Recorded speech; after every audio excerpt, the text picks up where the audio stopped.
SPCE stock, or Virgin Galactic stock, is the topic of today's presentation. And for whatever reason, space stocks like Virgin Galactic get a lot of attention from investors. Perhaps that's because many of us had aspirations when we were younger of becoming astronauts, though that's since changed.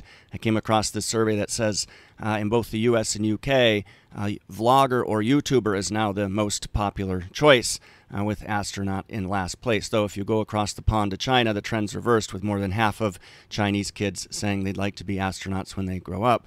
Now, space has always captured the imagination of both youth and adults, though investing in space isn't necessarily a good idea because it's probably the riskiest theme that we cover alongside cannabis. Now, what Virgin Galactic does is a category called space tourism, and the ship that you can see here, the aeroplane, that flies up to about 10 miles high, and then the space plane that you see in the center of that is then released and fires its rocket motor to make the final push to just over 80 kilometers, or about 50 miles up. Now, we looked at this company when they first had their IPO, and this is one of the charts they presented. This was assuming a flight with 5 passengers would charge $250,000 per passenger, bringing them about $1.25 million in revenue, and they expected about $820,000 to come off that after cost of goods sold is subtracted. So it looks like a pretty attractive business, and the idea here was that they would expand their total addressable market. That's the big question here, right? How many tickets to space can you sell? Well, they're going to expand the number of potential clients by reducing the price. They talk here about how manufacturing efficiencies, labor efficiencies, technology, and economies of scale will help them do that. Well, unfortunately, the price started moving in the wrong direction, so it's now priced at about $450,000 a seat. You need to ask yourself, well, what sort of net worth would you need to have in order to consider purchasing something like this? And if you did, would you ever use the service more than once? Once the initial population of individuals uses this, what sort of sustained recurring revenues can we expect? Well, price reduction can only happen if the company is able to operate profitably. So the big question is, how far along are they in terms of flights? Well, not very far. So this article recently talked about how they've now flown their first tourists to the edge of space. They held a virtual lottery to establish the company's first 50 customers, called them the founding astronauts, and they've just started taking them to space. That means that each flight right now, with 4 available seats at $450,000 a ticket, would be able to bring in $1.8 million in revenue. So if they had 1 flight a week, that's about $94 million in revenue over the year. Now, tickets sold, this shows the demand. They've sold about 800 tickets. That would include 600 at prices of up to $250,000, another couple hundred at $450,000. And you see here the company says that they've collected $103.3 million in deposits from those bookings. And of course, they talk here about some membership fees. That's a small amount of recurring revenue that they've managed to extract from these people. And aside, in addition to their deposits, which, by the way, are, they said, largely refundable and may be canceled under certain circumstances without penalty. So that $240 million in backlog, just using back-of-the-napkin math, would generate about $140 million because they've already been paid around $100 million. Now, the SPAC has certain projections that they were expecting to have around 5 flights per vehicle per month by 2022 and 5 vehicles in operation by 2023. Well, we're in 2023 and they just had their first flight, so that's not a good sign in terms of their progress.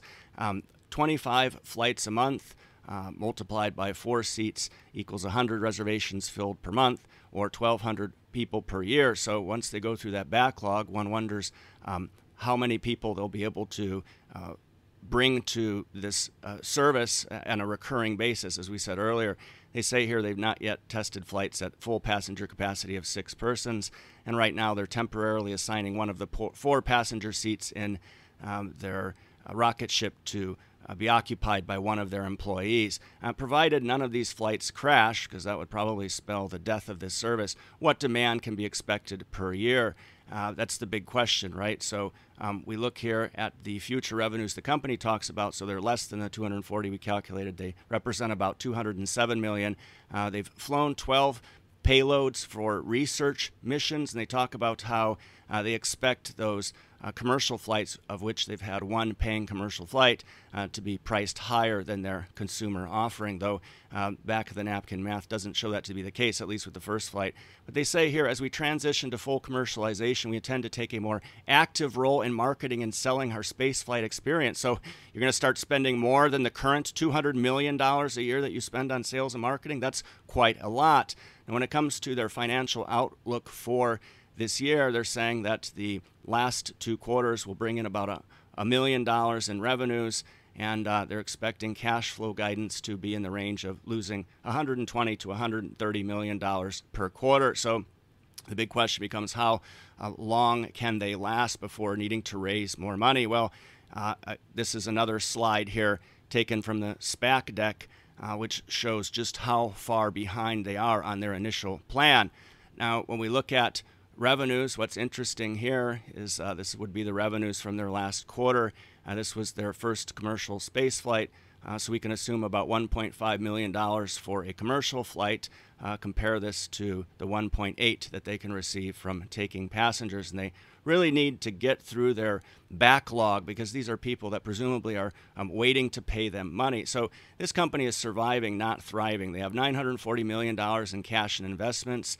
Their customer deposits, that's listed under liabilities, so you may want to pay attention to that. It's actually down from the $103 million it was the year prior, down to $100 million, as they said.